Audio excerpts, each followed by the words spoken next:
Have you ever experienced something that was so different, so unique, that you thought that nobody else out there could have ever experienced that? Therefore, you felt kind of alone or different, or that nobody could understand you? Hi everyone, I'm Jennifer Kumar in this Giving Gratitude series. On my authentic journey, many of you who have followed me know that I lived in India for a couple of years. And I thought my story was pretty unique. I was the only American studying at the college with a bunch of course, local Indian students. And so, I wanted my experience to be unique. That's why I did that. That's why I didn't go with other Americans. I wanted to learn about the culture. But therefore, I thought, my story is pretty unique. There's nobody else out there who has this story or can relate with me on any level. Well, that's where I was wrong. See, when we think our story is so unique and people can't understand us, we kind of divide ourselves away from the rest of the people. It can cause problems like depression and anxiety and,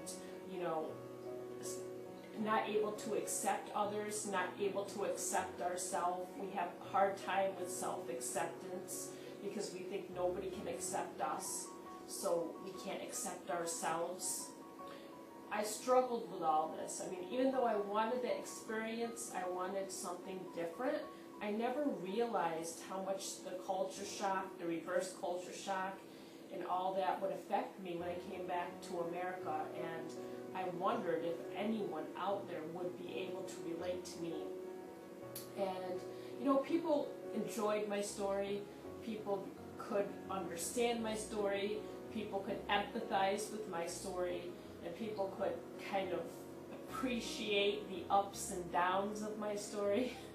But relating to it in here and in here, I hadn't found a person who could do that until I met Lisa James. I met her through my blog, and some of you who have been following my blog would have seen her interview. How does she relate to me? Well, she is an American who went to study in India just like me. So what does that mean? Well, it was kind of interesting because her story was a little bit opposite of mine. Now, when I go to India as an American, on the outside I look completely different than everybody else because I'm Caucasian.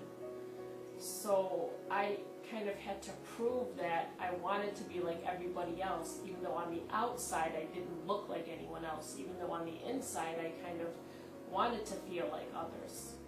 But my understanding from her story was kind of the opposite, which was she looked like everyone else. Even though she was an American, she was born from Indian parents. So she looked like everybody else on the outside. Her skin color looked like everybody else. So therefore, because she looked like everybody else, everybody, I guess most of the people anyway, assumed that they could relate to her immediately here and here because the outside kind of looked like them. So she had the opposite problem, which was trying to prove that just because she looked like everybody else didn't mean that she was like everybody else here and here. Even though the irony in this, in the lesson, is that in some ways it doesn't matter because we all are alike and or different here and here, regardless of what we look like on the outside. But that's probably one of the lessons I learned from her, even though it's not apparent immediately, because we were exchanging stories about different things that happened to us in India, like how to make friends, how to get good grades, how to interact with elders, etc. And see, even though she was born to Indian parents in America, she was Americanized. So just like me. So she had the same struggles making friends, interacting with people, getting adjusted to Indian culture. So it was kind of a relief, because now I had told my story and shared my story with someone who didn't just take it for entertainment value or friendship value, but actually could relate to it in a way that nobody else could before, because she had a lot of similar variables to me. And so it made me realize that although we may feel like we are the only one, once we open up our mind and our heart to thinking that there is somebody else out there who can and has experienced something we have before, we will find the person who understands us. And of course, the greatest gift is not only that somebody understands us and can relate to us, but that that person has also found an equal in relating and understanding them also. So I hope that all makes sense. And actually, for most of my videos, I've changed my dress. But I kept the same dress as I did for another video, another thank you series. I'm going to put the link to that on the side of this video. If you're watching YouTube, you can click right to that, because the message is kind of similar about acceptance, self-acceptance, and allowing other people to accept us for who we are once we accept ourselves for who we are.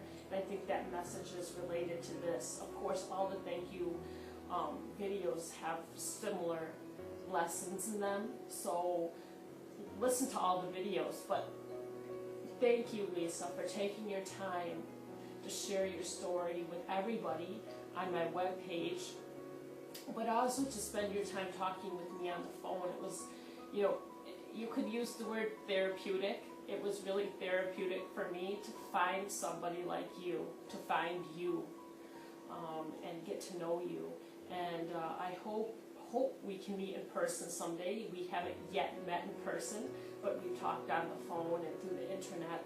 So, eventually we will meet in person, and it will be a very great experience for me. Anyway, I know that. And hopefully for you too.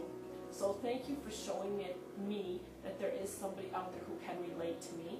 And I hope I've kind of shown you the same thing. If I have, I'm humbled and honored. So thanks for allowing me the opportunity to learn that from you, so I could make this video to share this message with everyone, because I'm sure everyone can relate to the messages in this video at some level. And thanks for watching this video.